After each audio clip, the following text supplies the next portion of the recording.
दोस्तों नमस्कार। सत्ता भ्रष्ट करती है और अपार सत्ता अपार भ्रष्ट करती है। Power tends to corrupt, absolute power corrupt absolutely. यह कथन कोई आज का नहीं है, लेकिन मौजूदा वक्त का सच यही हो चला है। और यह त्रासदी भारत के सामने इस तरीके से उभर कर आई है कि इससे पहले भारत में ऐसी बेबसी कभी देखी नहीं गई।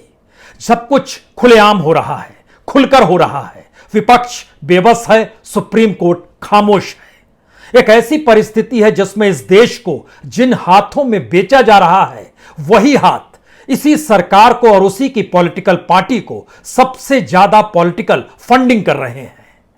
और भारत के इतिहास को अगर पलटना शुरू कीजिएगा आजादी के बाद, तो जितनी बड़ी तादाद में पॉलिटिकल फंडिंग बीते 4 बरस के दौरान हुई, इतनी बड़ी फंडिंग इससे पहले कभी नहीं हुई। कभी से मतलब है 1950 से लेकर 2014 तक। आपको यह तस्वीर देखने को नहीं मिलेगी जब करोड़ों के तर्ज पर इस देश में किसी पॉलिटिकल पार्टी को फंड दिया जा रहा हो और उसी कॉरपोरेट को इस देश की संपत्ति कौड़ियों के मोल दी जा रही हो। आपने अभी सुना होगा कि किस किस क्षेत्र में किन किन क्षेत्रों को बेचा जा रहा है और उसकी तादाद कितनी बड़ी है। लेकिन आपने यह नहीं जाना होगा, दरअसल जो जो कंपनियां इस देश में पॉलिटिकल पार्टी को फंडिंग कर रही है, वह कौन कौन सी कंपनियां हैं और किन किन माध्यमों से वह फंडिंग करती है। और पॉलिटिकल फंडिंग की तादाद हर दिन, यानी बीते 4 बरस के दौर में या फिर 2014 के बाद से अगर स्थितियों को देखना शुरू कीजिएगा, तो सबसे बड़ी बात यह है कि हर दिन 10 करोड़ से ज्यादा बीजेपी के पास फंडिंग आती रही। यह इलेक्ट्रॉल बॉन्ड से फंडिंग आई, यह कॉरपोरेट्स द्वारा बनाए गए ट्रस्ट के जरिए फंडिंग आई, यह निजी तौर पर फंडिंग दी गई। और यह सारी फंडिंग को जोड़ते चले जाइएगा तो हर दिन 10 करोड़ रुपए फंडिंग पॉलिटिकल पार्टी के पास आ रही है। इतना पैसा इस देश में कैसे आ रहा है? और अगर पैसा आ रहा है तो क्या यह ब्लैक मनी है या व्हाइट मनी है, या फिर व्हाइट को ब्लैक, ब्लैक को व्हाइट करने के जो रास्ते बनाए गए हैं, उसमें पॉलिटिकल फंडिंग करने वाले की पहचान की जरूरत भी अब नहीं है। सुप्रीम कोर्ट भी उस तरफ देख नहीं सकता है, वो आवाज नहीं लगा सकता है कि इलेक्ट्रॉल बॉन्ड किसने खरीदा और उसके जरिए किस पॉलिटिकल पार्टी को कितना पैसा दे दिया गया। 20,000 रुपए से कम का डोनेशन देने वाले की पहचान भी नहीं होती है, लेकिन 20-20 हजार रुपए जोड़ते चले जाइएगा तो वह करोड़ों की संख्या में आकर खड़े हो जाते हैं। लेकिन ना इलेक्शन कमीशन को फिक्र है, ना सुप्रीम कोर्ट सुओ मोटो लेने की स्थिति में है। और इस देश का अनूठा सच यह है, इस देश के भीतर पार्लियामेंट हो या विधानसभा, हर दूसरा शख्स आपराधिक मामले में गिरफ्त है। लेकिन कोई ऐसा पार्लियामेंट्री और कोई ऐसा एमएलए आपको मिलेगा नहीं जो करोड़पति या अरबपति ना हो। यानी पूंजी और अपराध इस देश की राजनीति को चलाते हैं और राजनीतिक सत्ता इस देश के सिस्टम को चलाती है और सिस्टम उसी पूंजी और अपराध को देखता है। हमें लगता है कि आज इस चक्रव्यूह को भेदा जाए और समझने की कोशिश की जाए कैसे इस दौर में डिसइन्वेस्टमेंट और प्राइवेटाइजेशन शुरू होता है और कैसे जिन हाथों में भारत सरकार की और देश की संपत्ति जिन हाथों में जाती है, वह कितनी बड़ी तादाद में पॉलिटिकल फंडिंग करते हैं। जाहिर है सत्ताधारी पार्टी के पास सबसे ज्यादा फंडिंग जाएगी, लेकिन उसकी तादाद कितनी होगी? 1,000 करोड़ रुपए, 2,000 करोड़ रुपए, 10,000 करोड़ रुपए, कितनी फंडिंग होगी? यह भी कल्पना के परे है। जब इन परतों को खोलिएगा तो शुरू में इस बात का जिक्र हो जाए कि सरकार ने अभी अभी कहा है कि अब नेशनल मोनेटाइजेशन पाइपलाइन बनाई गई है और उसी के मातहत सड़क, rail, power transmission, power generation, gas pipeline, project pipeline, urban real estate, telecom, warehousing, mining, aviation, ports, stadium, सब कुछ को हम बेचेंगे और उसकी रकम भी बता दी गई है। लेकिन सवाल है कि जिन लोगों ने इस दौर में पॉलिटिकल फंडिंग सरकार को की, वह अलग अलग तरीके से की, उसमें कौन कौन सी कंपनियां शामिल थी। जब उस दृष्टि से आप देखना शुरू करेंगे तो आप समझ पाएंगे दरअसल ये वही कंपनियां हैं जिन कंपनियों के लिए सरकार ने नेशनल मोनेटाइजेशन पाइपलाइन का निर्माण किया है और टारगेट लेकर चल रही है अगले 4 साल के लिए। इस साल इतना बेचेंगे, इतना पैसा आएगा, अगले साल इतना बेचेंगे, इतना पैसा आएगा। यह भी टारगेट तय किया गया है और इस टारगेट के तहत 21-22 में 88,000 करोड़ रुपए बेच डालने हैं, यानी इतने कमाई हो जाएगी सरकार की। 2022-23 में 1,62,422 करोड़ का टारगेट है। 2023 में यह टारगेट 1,79,000 का है और 2024 में जब चुनावी साल होगा उस बरस का टारगेट 1,67,345 करोड़ का है। यह है हर चीज को मोनेटाइज करने की स्थिति। लेकिन जो लोग फंडिंग कर रहे हैं उसमें शिपिंग से जुड़े हुई कंपनियां हैं, उसमें कंस्ट्रक्शन से जुड़ी हुई कंपनियां हैं, उसमें मैन्युफैक्चरिंग से जुड़ी हुई कंपनियां हैं, उसमें माइनिंग से जुड़ी हुई कंपनी है, उसमें रियल एस्टेट से जुड़ी कंपनियां हैं, उसमें पावर एंड ऑयल से जुड़ी हुई कंपनियां हैं, उसमें फाइनेंस और इंश्योरेंस से जुड़ी हुई कंपनियां हैं, उसमें कॉरपोरेशंस हैं जो कि प्राइवेट हैं, ट्रांसपोर्ट से जुड़ी हुई कंपनियां हैं, कम्युनिकेशन से जुड़ी हुई कंपनियां हैं, टूरिज्म से जुड़ी हुई कंपनियां हैं। जब इस लकीर को आप समझ पा रहे हैं तो उसके बाद अगले हिस्से में आइए। जो डिसइन्वेस्टमेंट किया जा रहा है उसमें एयर इंडिया भी है, बीपीसीएल भी है, कॉन्कर भी है, शिपिंग कॉरपोरेशन भी है, निप्को भी है, टीएचडीसी भी है, आईटीडीसी भी है, आईपीएल यानी इंजीनियरिंग प्रोजेक्ट इंडिया लिमिटेड भी है, सीईएल सेंट्रल इलेक्ट्रॉनिक्स लिमिटेड भी है, हिंदुस्तान फ्लोरोकार्बन लिमिटेड एचएफएल भी है और इसी तरीके से 23 कंपनियां डिसइन्वेस्टमेंट के दायरे में भी है। अब सवाल यह है कि इस दौर में सरकार ने कितना डिसइन्वेस्टमेंट किया और कितना प्राइवेट सेक्टर के हाथों में पैसा दे दिया और वहां से कितना पैसा पॉलिटिकल फंडिंग के तौर पर आ गया। तो शुरुआत पहले पॉलिटिकल फंडिंग समझ लीजिए। यह पॉलिटिकल फंडिंग डराने वाली है क्योंकि इस देश में जब मार्च 2018 इलेक्शन से ठीक पहले जब इलेक्ट्रल बॉन्ड की शुरुआत हुई थी कि इसको खरीदिए और आपकी कोई पहचान नहीं होगी, तो वह खरीदते खरीदते स्थिति यह आ गई कि 7,380 करोड़ जी इतने बॉन्ड खरीदेगा, यानी पॉलिटिकल पार्टीज के पास इतना पैसा आया। ये सारे बॉन्ड सभी पॉलिटिकल पार्टीज के पास गए, लेकिन बीजेपी चूंकि सत्ता में है और सारे नियम कायदे इस देश के लिए वही बनाती है और उसी की सत्ता है, तो ऐसे में जो इलेक्ट्रल बॉन्ड की स्थिति उसके साथ जुड़ी वह तकरीबन 90% बॉन्ड उसके पास गए, 7,380 करोड़, यानी हर महीने लगभग 184 करोड़ 51,59,000 रुपए हर महीने डोनेशन इलेक्ट्रल बॉन्ड के जरिए आ रहे थे। और उसको अगर कन्वर्ट हर दिन में कर दीजिएगा तो 6 करोड़ 15 लाख रुपए प्रतिदिन बॉन्ड्स के जरिए पैसे आ रहे हैं मार्च 2018 के बाद से जुलाई तक। अब आप कल्पना शुरू कीजिए कि जिस दौर में लॉकडाउन था, जिस दौर में ऑक्सीजन इस देश में नहीं मिल रहा था, जिस दौर में लोगों की मौत होती चली जा रही थी, उस दौर में भी इन्हीं बॉन्ड्स के जरिए पैसा पॉलिटिकल पार्टी को दिया जा रहा था। और उसका डाटा निकल कर आया कि जुलाई 2021 में, जो कि पिछला महीना था, अगर 150 करोड़ रुपए दिए गए तो आपको हम लिए चलते हैं अप्रैल के महीने में। याद कीजिए क्या स्थिति थी। मार्च और अप्रैल में इस देश में तबाही मची थी, लेकिन उस दौर में भी 695 करोड़ रुपए इस देश के कॉरपोरेट्स ने बॉन्ड खरीदकर पॉलिटिकल पार्टी को दे दिए। इतनी बड़ी तादाद में इस दौर में पैसा दिया जा रहा है पॉलिटिकल पार्टी को और वही कॉरपोरेट्स दे रहे हैं जिनके लिए इस देश में नियम कायदे उनके अनुकूल किए जा रहे हैं। यानी अगर आप ध्यान दीजिए तो पहली लहर यानी फरवरी से सितंबर 2020 के दौर में पैसा नहीं दिया गया, लेकिन दूसरी लहर के दौर में भी पैसा दिया गया। इस दौर में सरकार का खजाना धीरे धीरे खाली हो चला था। इस देश के भीतर जो नीतियां बनाई जाती हैं उन नीतियों पर भी जब ध्यान देना शुरू कीजिएगा तो 2016 में डीमोनेटाइजेशन यानी नोटबंदी, 2017 में जीएसटी और 2018 में याद कीजिए कॉरपोरेट टैक्स माफ कर दिया गया 1,46,000 करोड़ रुपए।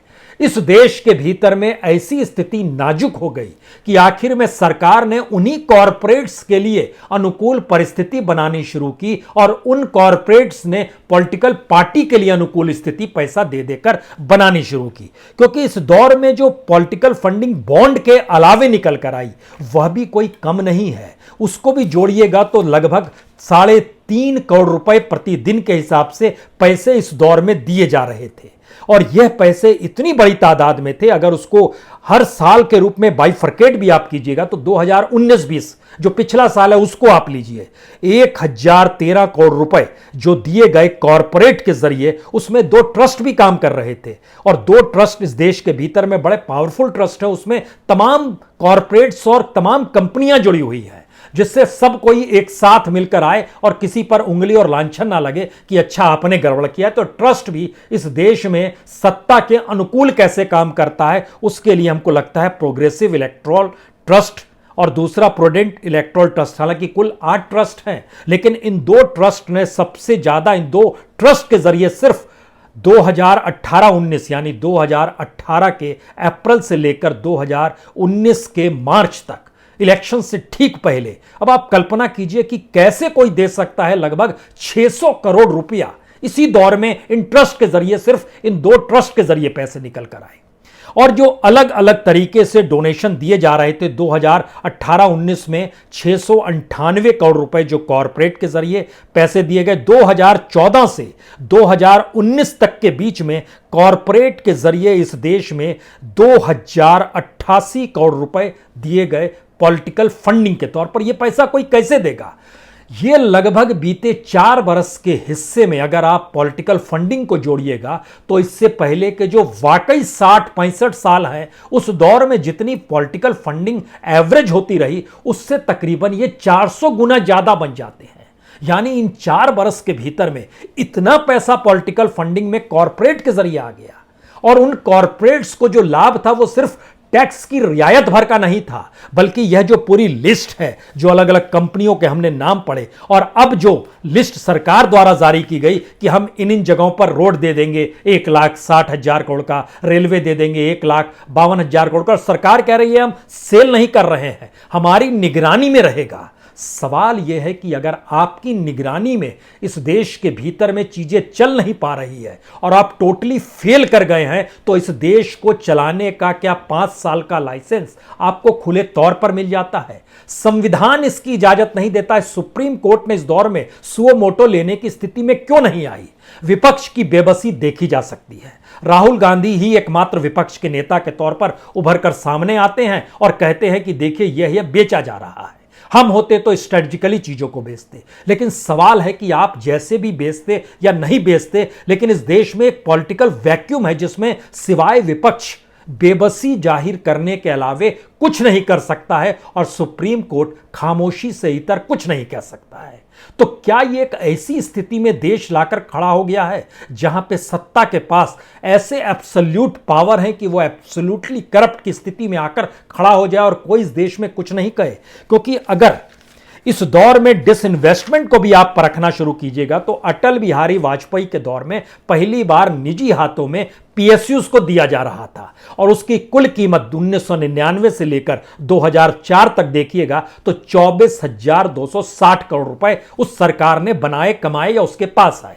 लेकिन उस दौर में भी कॉरपोरेट्स पॉलिटिकल फंडिंग इतनी बड़ी तादाद में नहीं कर रहे थे। आपको जानकर हैरत होगी उस दौर में कॉरपोरेट फंडिंग भी होती थी, वह मैक्सिमम भी अगर पहुंचती थी तो वह आज की तारीख में, जब हम लोग लगभग 7,000-8,000 करोड़ का आपसे जिक्र कर रहे हैं, उस दौर की जो स्थिति थी वह कॉरपोरेट फंडिंग करती थी ज्यादा से ज्यादा 200 करोड़ रुपए। 90 करोड़ रुपए 99 में किए थे, फिर 100 करोड़ हुए, 110 करोड़ हुए। लेकिन 2014 तक की स्थिति में भी अगर आप आइएगा तो 300 करोड़ से ज्यादा की स्थिति आपके जहन में नहीं आएगी। 2014 के चुनाव से पहले 2012 तक की स्थिति हम बता रहे हैं, लेकिन उसके बाद रफ्तार पकड़ती है।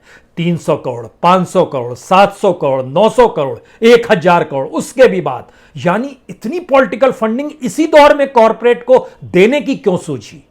बहुत साफ है, सरकार रियायत दे रही है, सरकार सुविधा दे रही है, सरकार नियम कायदों में ढील दे रही है, तो उनको जो लाभ हो रहा है वो समझौता इंटरनली यही हो सकता है कि हम आपको लाभ दे रहे हैं, आप हमको लाभ दीजिए। और इसीलिए जब हम आपसे जिक्र कर रहे हैं 1999 से 2004 के बीच में अटल बिहारी वाजपेयी की सरकार 24,620 करोड़ रुपए कमा पाई थी डिसइन्वेस्टमेंट में। लेकिन एक सच उस दौर का यह भी है, उस दौर में स्वदेशी जागरण मंच और उस दौर में आरएसएस खुले तौर पर विरोध कर रहा था और इसीलिए कहा जाता है कि उस ग्लैमर और चकाचौंध में अटल बिहारी वाजपेयी की सरकार 2004 में ढहढहा के गिर गई। मनमोहन सिंह की सरकार आई तो मनमोहन सिंह सरकार ने 2004 से 9 के बीच में 8,516 रुपए का डिसइन्वेस्टमेंट किया और 2009 से 2014 के बीच में तकरीबन 1,05,000 करोड़ का डिसइन्वेस्टमेंट हुआ। यानी उस 10 साल के पीरियड को अगर मिलाइएगा तो 1,13,000 करोड़ रुपए। लेकिन 5 साल में 2014 से 2019 तक 2,80,490 करोड़ का डिसइन्वेस्टमेंट हुआ। जो प्राइवेट हाथों में चीजें गई वह तकरीबन 2.5 लाख करोड़ की है। यानी एक ऐसी परिस्थिति इस देश के भीतर में बढ़ गई और 19 के बाद जब आप 20 में कदम रखते हैं तो उसका डिसइन्वेस्टमेंट तकरीबन 50,298 करोड़।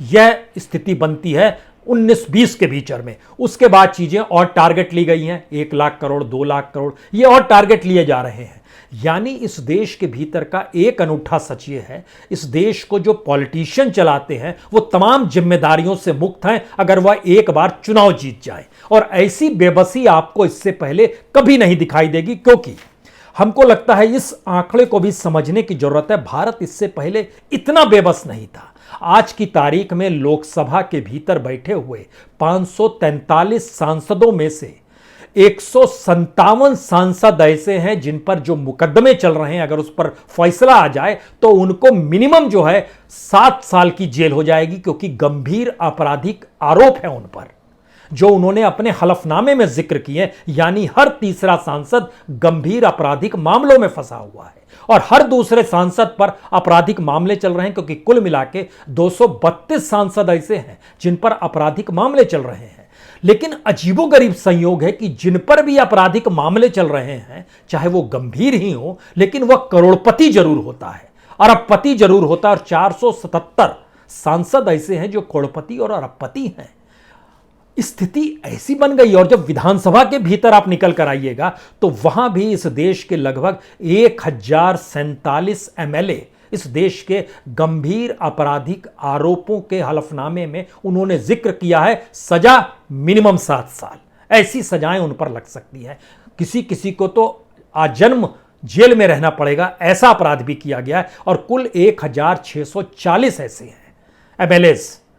हम कहते हैं बहुत दूर क्यों जाते हैं, अभी पिछले साल ही तो 5 राज्यों के चुनाव हुए हैं। 2000 पिछले साल के इसी साल तो हुए हैं। उसमें बंगाल है, उसमें असम है, उसमें केरल है, उसमें तमिलनाडु है, उसमें पांडिचेरी है। वहां से 824 सीट आती है। इन 824 एमएलएस को जो जनता ने चुना है उसमें से लगभग आधे एमएलएस 419 एमएलएस के खिलाफ आपराधिक आरोप हलफनामे में उन्होंने जिक्र किया है और उसमें से 241 के खिलाफ गंभीर मामले दर्ज हैं। लेकिन जब इनके पैसों को टटोलिएगा तो 535 एमएलए ऐसे हैं जो कि करोड़पति हैं। विधायकों में भी यही स्थिति है। 3,100 एमएलएस जो हैं करोड़पति और कुल एमएलएस लगभग 4,200 होते हैं। इसका अगला सवाल यह निकल कर आता है, तो क्या इस देश को चलाने वाले लोग क्रिमिनल माइंड के हैं? वह कानून को नहीं मानते हैं। वो जब विपक्ष में रहते हैं तो सत्ता और कानून को अपने साथ लेकर चलते हैं और एक तरह का समझौता है क्या इस पूरी प्रक्रिया के भीतर में? या एक ऐसी स्थिति है जिसके पास पूंजी है वह करप्ट होगा ही और जो करप्ट है वो अपराधी होगा ही? क्या ऐसी स्थिति है? और ये दोनों चीजें मिलती हैं तो चुनाव जिता देती है। और जब चुनाव जिता देती है तो उसके बाद आपको पॉलिसी बनानी पड़ती है। और पहली बार इस देश में जब पॉलिसी का खुला खेल शुरू हुआ तो फिर कॉरपोरेट्स के लिए इस तरीके से पॉलिसी बननी शुरू हुई और बनाई जाने लगी कि हम आपको लाभ पहुंचा रहे हैं, आप हमको पैसा देते चले जाइए। और यह जो था, यानी जिन कॉरपोरेट को देश बेचा उन्हीं कॉरपोरेट ने बीजेपी को फंडिंग की क्या? यानी मोदी सत्ता ने कॉरपोरेट को लाभ पहुंचाया, कॉरपोरेट ने मोदी सत्ता को लाभ पहुंचाया। इस परिस्थिति में अगर इस देश की स्थिति को आप एनालिसिस करना शुरू करेंगे तो एक आखिरी संकट आपके सामने सबसे बड़ा ये निकल कर आएगा। अब जब टारगेट चुने गए हैं कि हमको 2021 में इतना पैसा चाहिए निजीकरण के जरिए, 2022 में इतना चाहिए, 2023 में इतना चाहिए, 2024 में इतना चाहिए और 2025 बीतते बीतते इतना चाहिए, जो पैसा निर्धारित किया गया है। अगर आप इस मार्केट को टटोलना शुरू कीजिएगा, जो कॉरपोरेट का मार्केट है, इंडस्ट्रीज का मार्केट है, जो मैन्युफैक्चरिंग से जुड़ी हुई यूनिटों का मार्केट है, या फिर इस देश के भीतर में अलग अलग संसाधनों को जो खरीदने वाले लोग हैं, उसमें से इस देश में सिर्फ आपको टॉप 10 कॉरपोरेट्स ही नजर आएंगे जो कि अलग अलग तरीके से हर क्षेत्र में अब घुसने को तैयार हैं। वो माइंस भी खरीदते हैं, वह इस देश में कम्युनिकेशन भी करते हैं, वो इस देश के भीतर में पोर्ट्स भी खरीदते हैं, इस देश में हवाई अड्डे भी खरीदते हैं, इस देश में रेल भी चलाना चाहते हैं और रेलगाड़ियों के साथ अब रेलवे स्टेशन भी खरीदते हैं। इस देश के भीतर में माइंस को लेते हुए अपने साथ वो शिपिंग की दिशा में भी बढ़ते हैं। इस देश के भीतर में वो रियल एस्टेट से भी जुड़ जाते हैं और पावर जनरेशन से भी जुड़ जाते हैं। वो पाइपलाइन भी बिछाना चाहते हैं, वो एविएशन, यानी 10 ऐसी कंपनियां जो मल्टीपल तरीके से इस देश में काम कर रही है। और उसमें जब आप छांटना शुरू कीजिएगा तो बीते 4 साल में आपको 6 बड़े कॉरपोरेट निकल कर आएंगे जिन्होंने पैसा खूब दिया है बीजेपी को पॉलिटिकल फंडिंग के जरिए। सवाल सबसे बड़ा यही है कि क्या वाकई एब्सोल्यूट पावर करप्ट? एब्सोल्यूटली। और यह आज की तारीख में एक खुली किताब की तरह है जिसमें आपको रोकने वाला कोई नहीं है। यानी देश ऐसा बेबस तो कभी नहीं था कि इस देश के भीतर में ना तो आंदोलन होंगे, ना पॉलिटिकल पार्टी जागृत कर पाएगी, ना इस देश में किसी नेता के पास कोई नैतिक बल बचेगा, ना ही इस देश के भीतर में कोई इस तरीके से एक संवाद की इंटेलेक्चुअल स्थिति निकल कर आएगी, ना इस देश के भीतर में मीडिया रिपोर्ट फाइल कर पाएगा। और होते होते इस देश के भीतर में चाहे वो एफआईआर दर्ज करने वाले थाने हो या नया एफआईआर दर्ज करने वाला थाना जो ईडी है या आईटी है, वह भी उस दिशा से आंख मूंद लेगा जो इस पूरे सर्किल के भीतर में पावर सेक्टर से जुड़ा हुआ है, यानी सत्ता से जुड़ा हुआ है। उस दिशा में वो नहीं देखेगा, लेकिन जो भी उस दिशा में उंगली उठाएगा उस पर वो अपने शिकंजे को कसना शुरू कर देगा। क्या एक ऐसी स्थिति इस देश के भीतर में है? और इन सब के साथ सुप्रीम कोर्ट को तो कॉन्स्टिट्यूशनली भी यह पावर है कि अगर उसे लगता है कि इस देश में कॉन्स्टिट्यूशन के मातहत जो पॉलिटिकल सिस्टम है वो कोलैप्स हो रहा है और यह देश में नागरिकों के हक और उनके अधिकार को ही प्राइवेट हाथों में बेचा जा रहा है, तो अगर सुप्रीम कोर्ट कहेगा कैसे, तो हमको लगता है एक आंकलन और आपको देना चाहिए। जो पीएसयूज को बेचा जा रहा है, पीएसयूज में काम करने वाले कर्मचारी 2014 में जब मनमोहन सिंह जा रहे थे और नरेंद्र मोदी आ रहे थे, उस समय पीएसयूज में काम करने वाले कर्मचारी जो पेरोल पर थे उनकी संख्या थी 16,50,000।